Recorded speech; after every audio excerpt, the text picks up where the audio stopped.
It's February 2026, and I'm in the tunnels underneath the Citadelle that changed hands so many times, it's a wonder why they kept expanding it.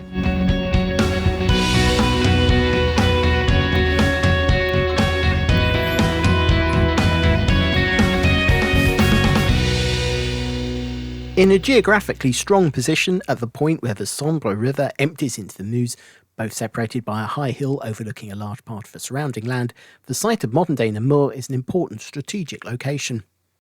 The confluence point of the two rivers was the original site of the Celtic settlement, but was eventually under the control of the Bateliers tribe. After defeat by the armies under Julius Caesar, a Roman settlement was established at the foot of a rocky spur, which marked the first formal fortification of the confluence. Today, the city of Namur is the capital of the Walloon region of Belgium, with its parliament at the foot of the Citadelle, though over the last 1,000 years or so, both the city and the fortifications have changed hands on numerous occasions.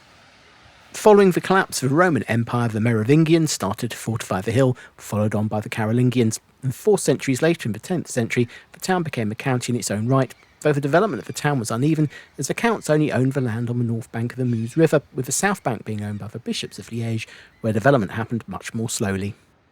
During the latter part of the Middle Ages, the city and county found itself under the control of rulers of other counties in the region, with Flanders, Hainaut and Luxembourg all having periods of control over Namur.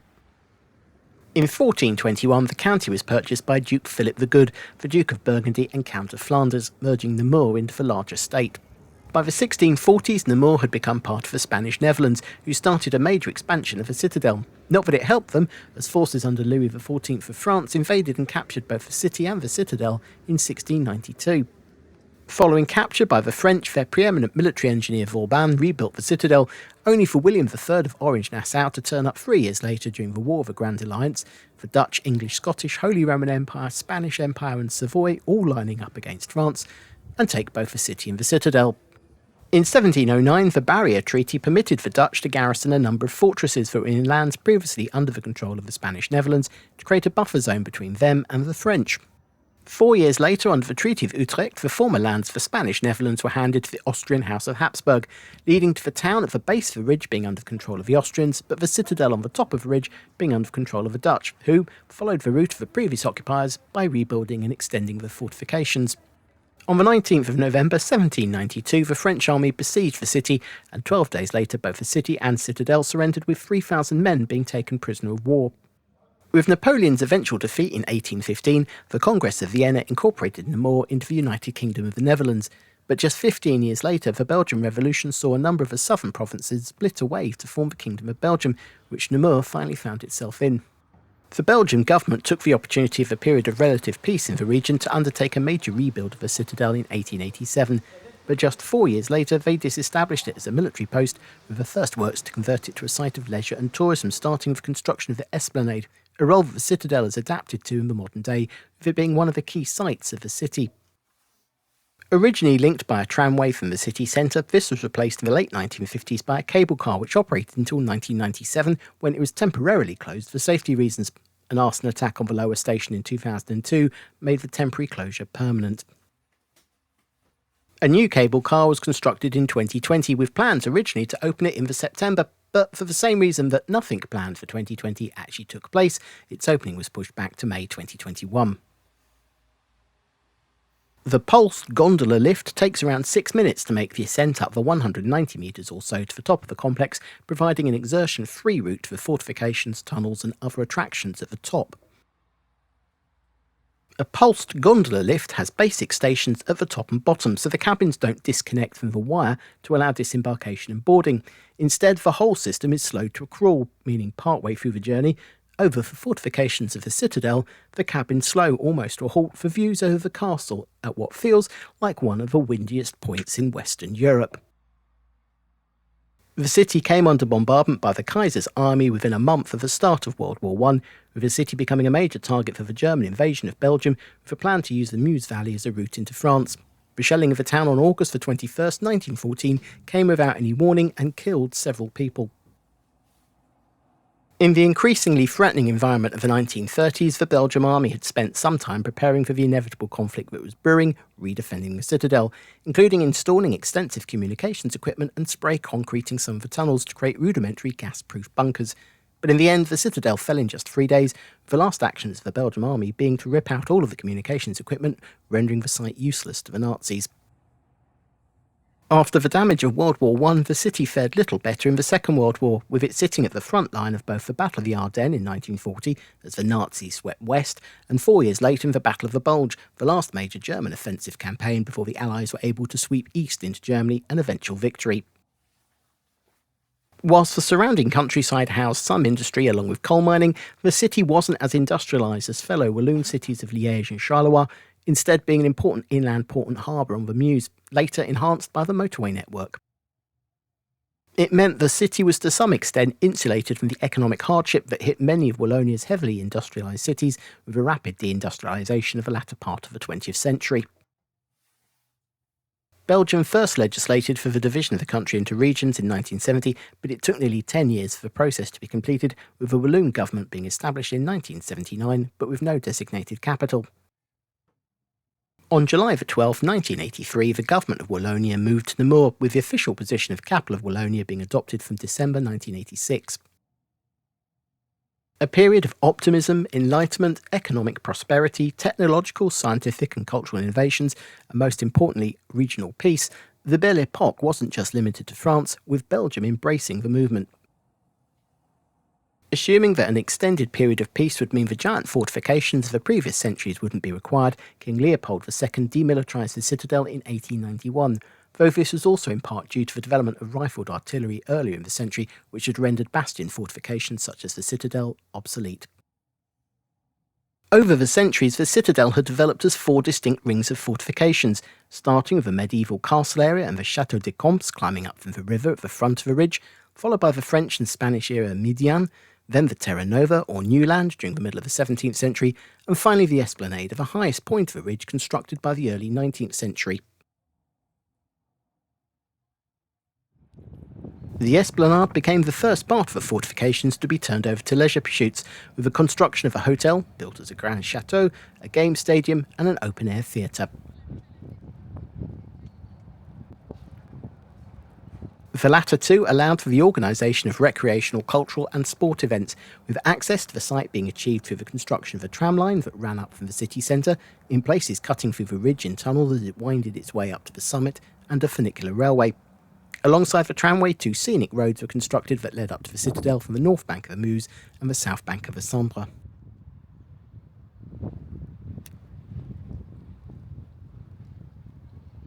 At the time of visiting, the stadium and theatre were both undergoing renovations, which had started in August 2024 and weren't due to be completed until the summer of 2027, so it wasn't possible to visit the stands of the Stade de Jeux.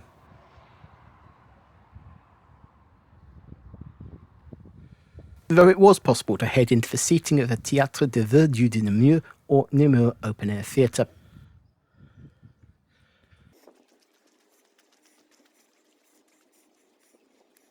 The theatre was originally opened in 1908 and over the years has been host to operas, dance concerts, variety shows, and from 1985, the De Rock, the oldest rock festival in Wallonia.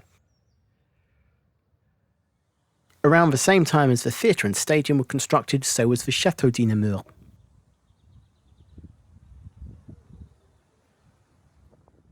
Today, this is the training hotel and restaurant of the Provincial Hotel School of Namur, operating as a 4-star hotel, restaurant and bar.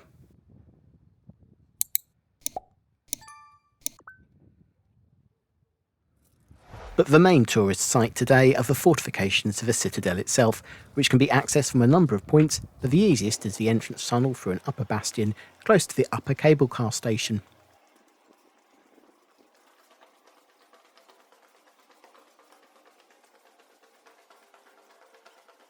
This takes you through from the Esplanade to the Terra Nova section of the fortifications, built between 1631 and 1675 and representing the largest extant part of the fortifications. The largest visible building in this part of the fortifications is the former barrack block of Terra Nova, though much like an iceberg, far more lies beneath the ground than is visible from above, with the odd entranceway in the walls of the fortifications hinting at a hidden underground world.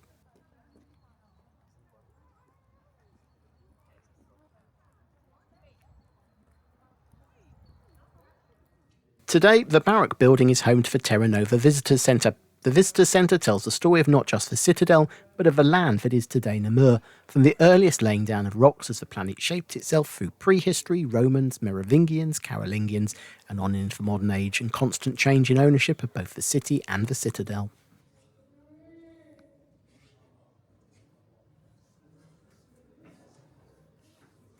The exhibition ends with a modern history of the Citadelle, from its conversion into a leisure facility under King Leopold II at the end of the 19th century, through to works to restore and refurbish the Citadelle at the end of the 20th and into the 21st century, ensuring its use for many more years to come. But the largest part of the fortifications are the tunnels and underground passageways that burrow beneath the whole complex. It's said that when inspecting the Citadelle, Napoleon described it as the ant-hill of Europe for the size of a network of underground passages. To explore the tunnels, you need to be on a guided tour, not only to learn about the history of the structures, but also to ensure that you don't get lost, as the tunnels spread out for kilometres under the fortifications above, enabling defenders of the time to access any part of the fort without appearing above ground. The 90-minute tour covers just half a kilometre of the fortifications, but takes you from the barracks at Terra to the foot of the medieval Château de Comps, heading underneath the moat that separates Terra from beacme.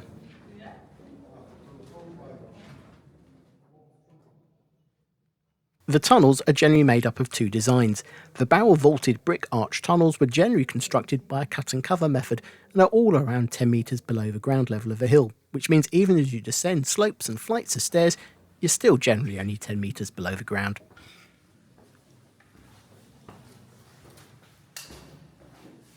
The newer tunnels were dug out for rock, and these descend down to around 22 metres below ground level. And it was into these tunnels that the Belgian army in the 1930s applied spray concrete for walls to make them gas-proof bunkers, in the likely event of the Nazi regime in Germany deciding it wanted to plunge Europe into another bloody global conflict.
After working your way down through the fortifications, the tour ends with a slightly more energetic walk back up through the outside of the citadel, including crossing over the moat that the tour walked under.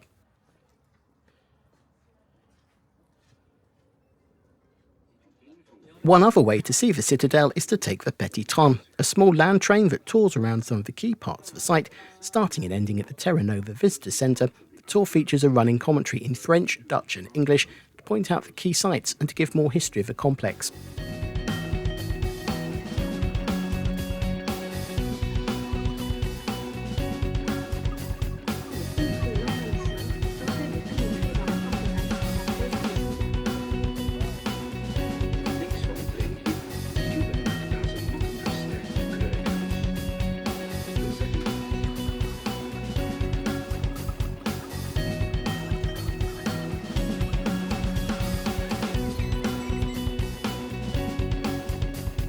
If you're sitting on the left-hand side of the train, you're treated to some excellent views over the city as the train runs along the fortifications overlooking the Sambre, whilst those on the right-hand side get the best views as the train runs over the Dutch bridge, linking the medieval castle to the Mediane, and shortly after passing through a tunnel through the fortifications, that view back down into the moat, separating Mediane from Terra Nova. Alternatively, you can just wander through the site, taking in the views of the fortifications and down over the Meuse.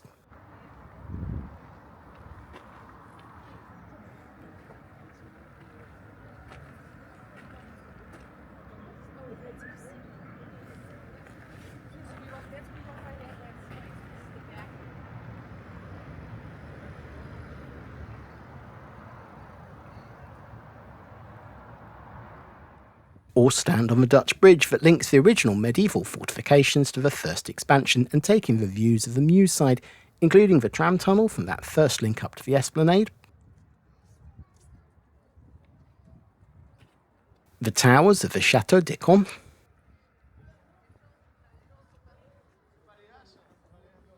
as well as looking down over the Sambre side and the centre of modern-day Namur.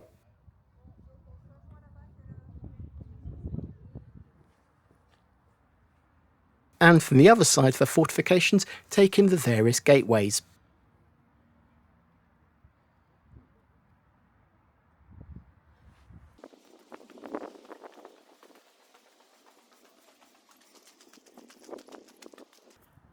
And the views down over the Sambre River whilst the cable car passes you overhead.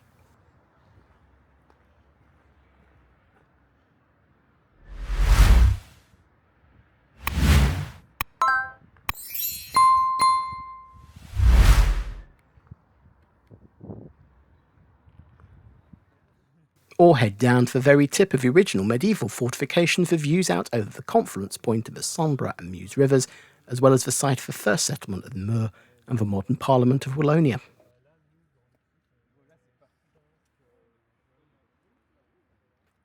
The castle site is dotted with artworks, with perhaps the most visible being Searching for Utopia, a 7-metre long, 3-metre high bronze statue by Belgian artist Jan Faber.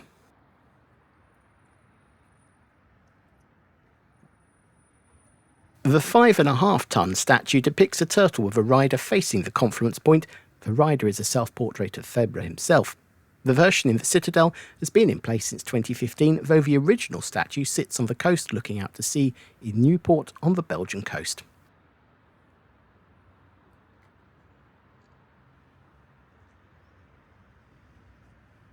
Two of the city's main museums are the decorative arts and archaeological museums, and since the creation of Les Bateliers, or the boatmen, are combined together in a single building that merges the historic 18th century manor house, the Hôtel de Groesbeck de Croix, with a 19th century chapel and a modern glass extension. The glass extension houses the Musée archéologique de Namur, originally founded in 1855 in the historic Hall Alger building by the Sambre River, close to its confluence point of the Meuse. Today, the Hall Alger is home to the city's tourism office.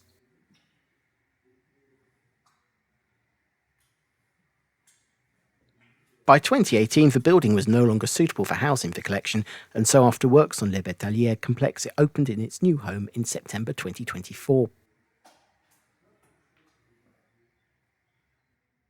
The collection is almost exclusively from excavations in the city of Namur and the surrounding Namur County region, mostly undertaken by the Archaeological Society of Namur, and covers artefacts spanning the period from the Paleolithic through to the early Middle Ages and the Merovingian and then Carolingian rule of the city, with a large section of the collection being dedicated to the Roman period.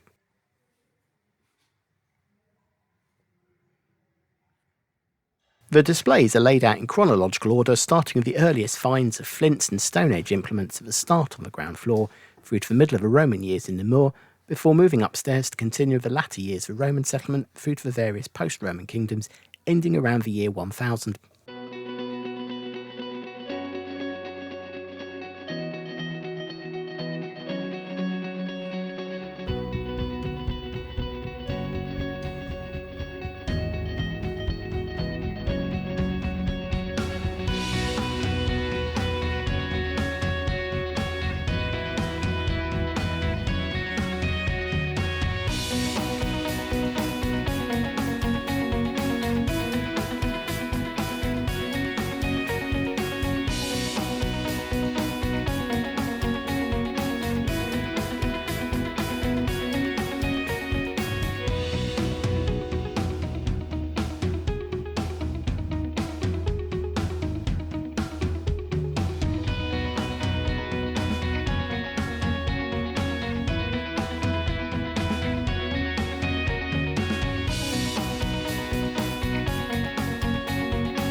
The exhibition ends with a quick run-through of the history of the region from the prehistoric to the contemporary.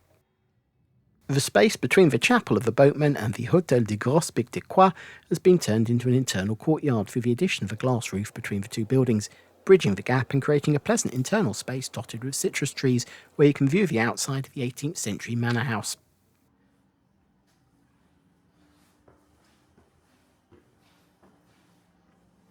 The Hôtel de Grospig de Croix today houses the Musée des Arts Décoratifs de Namur, or the Museum of Decorative Arts of Namur.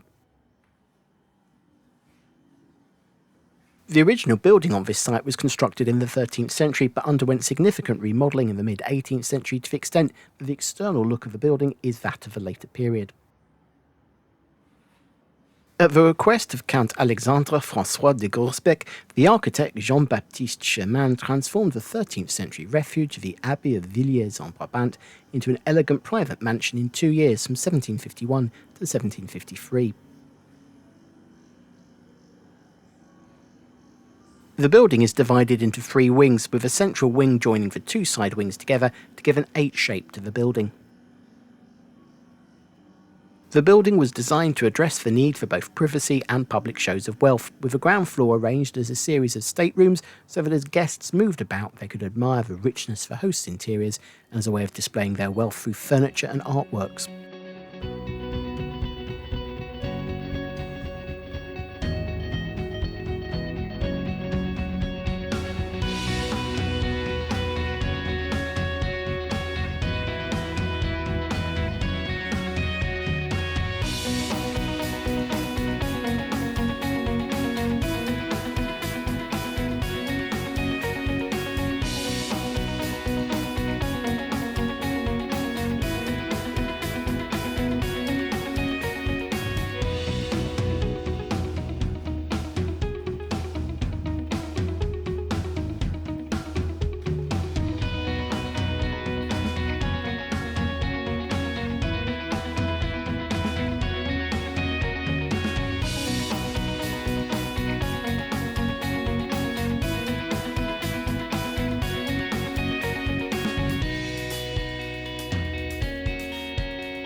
From the ground floor there is access out to a formal French-style garden which is arranged around a central pond. The garden was designed by landscape architect Hector Mathieu in 1937 as part of the development of the site into a museum, with views back to the house showing the redesign to look of an 18th century manor house.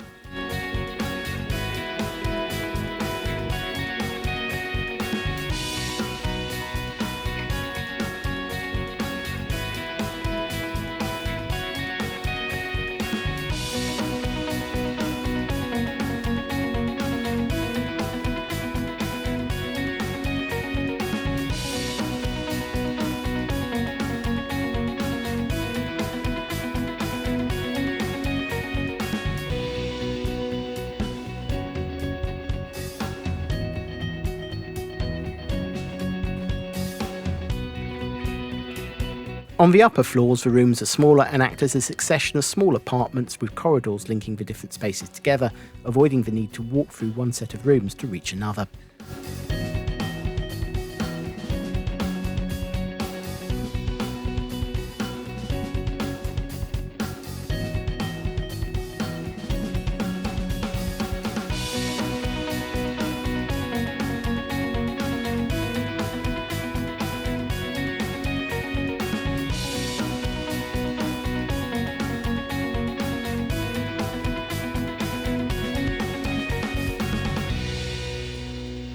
The house was purchased by the city of Namur in 1935, at which point it became the Museum of Decorative Arts, with many of the artworks and pieces of furniture not being original to the house but from collections put together by the city's museum service over the decades, with a focus on 18th century decorative arts to match the original rebuild of the house.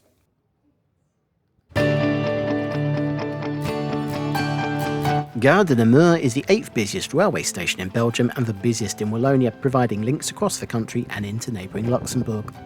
Trains take just over an hour to reach Brussels for Eurostar connections to London, Paris, Amsterdam, Dusseldorf and Cologne, as well as TGV services to several French cities and ICE services to Frankfurt. There are direct trains to Brussels Airport, which is home to Brussels Airlines, which has a substantial network to Central Africa, reflecting Belgium's colonial past. Other airlines include many flag carriers, providing links across Europe, North America, the Middle and Far East. Charleroi Airport, or Brussels South as Ryanair likes to call it, was their first base on the continent and is about 90 minutes from Namur by train and bus. Now a major hub for the Irish low-cost carrier, it has links across Europe. The airport is also served year-round by Wizz Air.